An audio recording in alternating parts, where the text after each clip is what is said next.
how to enable advanced data protection on iOS, and why you are interested in how to enable advanced data protection on iOS, and why you should write. So let's go together. Software news. Look forward to seeing this article right here. Apple has long used end-to-end encryption for some of the information on your iPhone, like passwords or health data. But the company neglected to offer a way to better protect other crucial data, including iCloud backups, until recently. This came after years of a hard-fought battle pushing Apple to encrypt backups and drop its plans for client-side scanning. With advanced data protection, that additional security is now an option. But you have to turn it on yourself. This is a big win for user privacy, and sets a new bar for the safety of cloud device backups. Apple introduced advanced data protection in the United States in December 2022, and released it globally in January 2023. No list of countries is currently available, but Apple confirmed to EFF that it's available globally. The idea is simple. You can now enable end-to-end encryption of data that was previously only encrypted in transit and on Apple's servers, meaning that Apple itself could access the data. In other words, you can now control the encryption keys and Apple will not be able to access any of this data.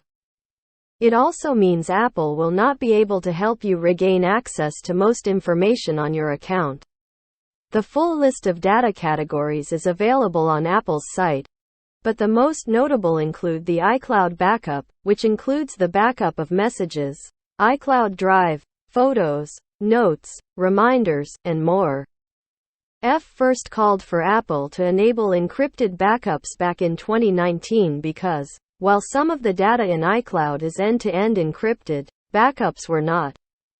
And that meant a lot of different categories of data were vulnerable to government requests, third-party hacking, and disclosure by Apple employees. This was often a cause for confusion with messages, where the messages were end-to-end encrypted, but the backups were not.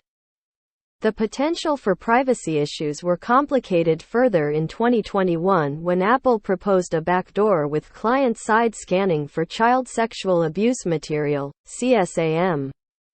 But delayed after supporters and allies delivered a petition containing more than 60,000 signatures to Apple executives. With advanced data protection enabled, your backups and most important files get that end-to-end encryption benefit, better securing your files against mass surveillance, rogue Apple employees, or potential data leaks.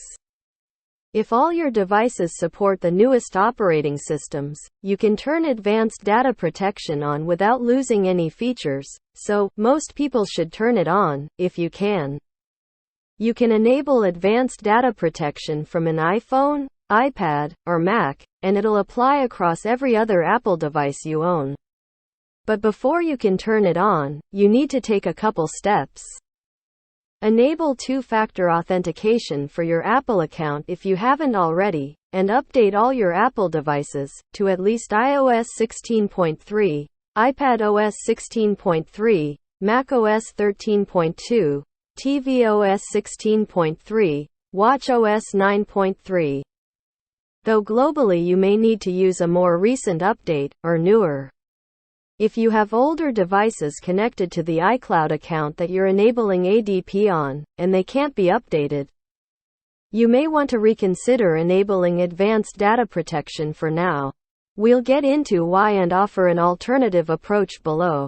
If you can update, follow these steps to turn on end-to-end encryption.